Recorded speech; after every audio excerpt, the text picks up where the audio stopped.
Entrega teu caminho ao Senhor, confia nele e o mais ele fará. Muito bom dia! Com essas palavras da Bíblia nós começamos mais um dia. O nosso desejo é nessa manhã entregarmos nas mãos de Deus todas as nossas ansiedades, todos os nossos sonhos, planos e projetos, e tendo a certeza que estando nas mãos do Senhor nós viveremos uma vida feliz.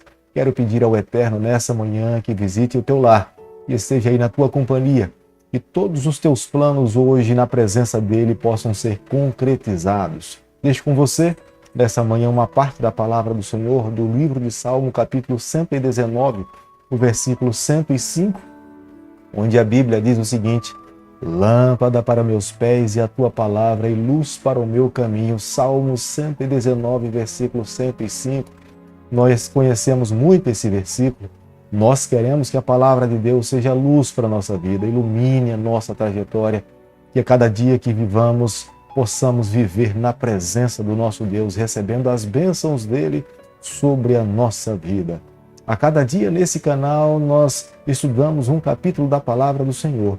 E nessa manhã eu convido você a ter nas mãos a palavra de Deus no livro de Jó, capítulo 4, o versículo 1 e o versículo 2.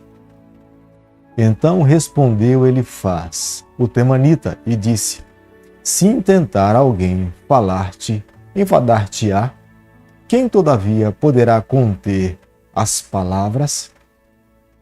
Quero nessa manhã, nesse momento, lembrar você que o livro de Jó, o diálogo acontece entre pessoas que são cristãs.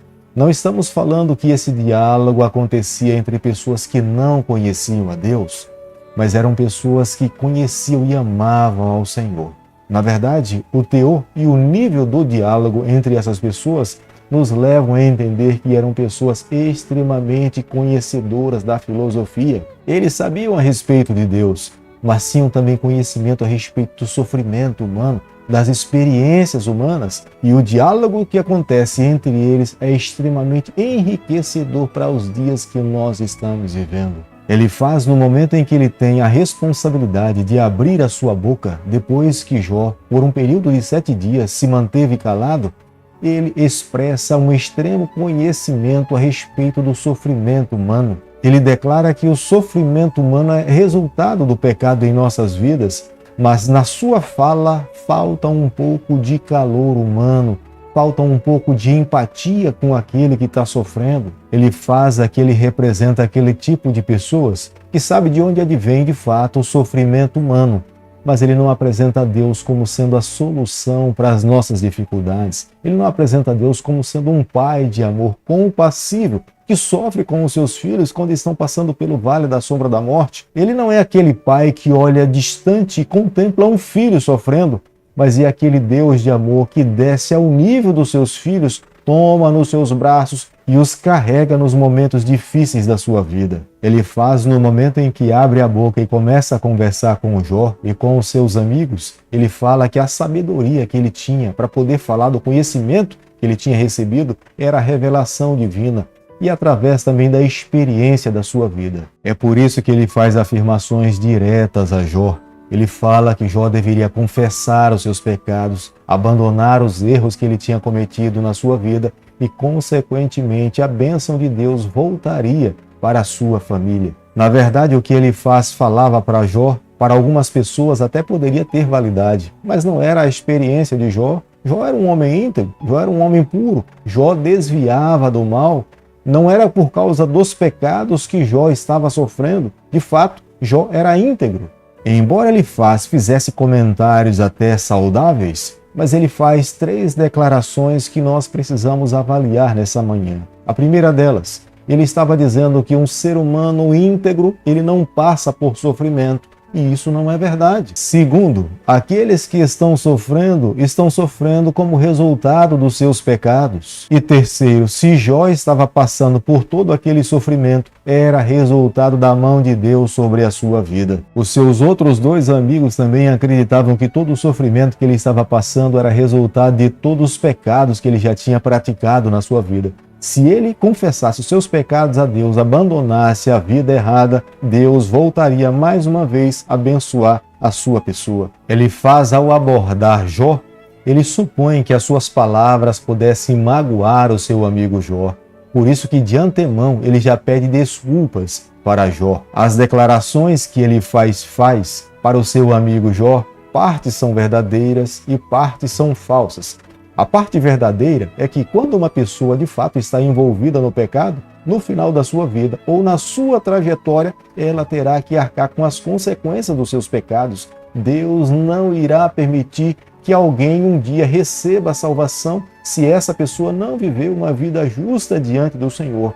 Mas a parte falsa é que alguém que é justo, íntegro e puro e que se desvia do mal, vivendo nessa terra, é passível também que ela passe pelo vale da sombra da morte, que ela passe pelo sofrimento. Ela pode adoecer ao ponto de perder a sua vida, mas isso não demonstra que ela não seja justa, íntegra e que não tenha amado a Deus. A Bíblia é fantástica para nós porque ela nos apresenta pontos positivos e pontos negativos. As declarações de Elifaz mesmo são declarações que, como cristãos, nós precisamos entender que nós não podemos colocar em prática em nossa vida esses ensinamentos. Embora estejam na palavra de Deus, é para nos ensinar a maneira como é que nós não devemos entender a Deus. Porque há muitas pessoas nos dias de hoje que acreditam que estão sofrendo em decorrência dos seus pecados, mas não é verdade. Pelo fato de estarmos nesse mundo de pecados, bons e ruins irão sofrer. Nós estamos dentro do grande conflito. Apesar de Elifaz fazer declarações de que as suas palavras são inspiradas, essas declarações são questionáveis. Até porque, no futuro nós veremos, o próprio Deus questiona as palavras de Elifaz. Aparentemente, as declarações de Elifaz são verdadeiras, porque ele começa a declarar que os atos de Deus são inquestionáveis. Mesmo que inicialmente eles tentem apresentar a boa imagem de Deus, mas no final eles acabaram errando o alvo. Do versículo 12 ao versículo 21, nós acabamos compreendendo a respeito de Elifaz, porque ele é mais um místico. Ele fala que ele aprendeu muito a respeito dos seus sonhos, das suas visões, nada embasado no assim diz o Senhor. Portanto, é uma declaração superficial. Jó, capítulo 4, verso 18, a Bíblia diz o seguinte: eis que Deus não confia nos seus servos e os seus anjos atribui imperfeições.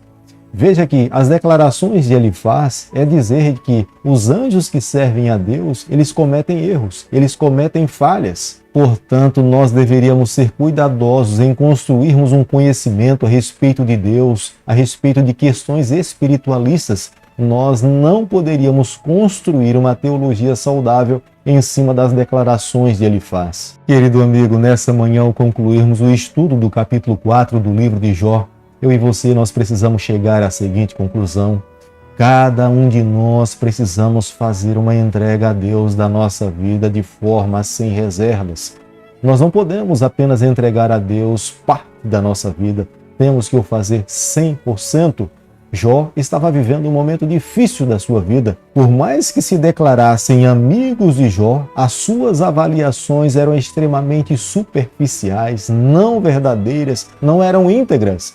Cada um de nós precisamos ter um autoconceito pessoal de como nós temos vivido com Deus. Por mais que em algum momento algumas pessoas criem conceito a respeito da nossa fé, nós precisamos estar embasados, seguros na palavra do Senhor, certo da maneira como nós temos vivido. Que a cada dia da nossa vida, o assim diz o Senhor, seja aquilo que define a nossa trajetória, que norteia a nossa caminhada, que o Espírito Santo seja o guia da nossa vida, da nossa alma.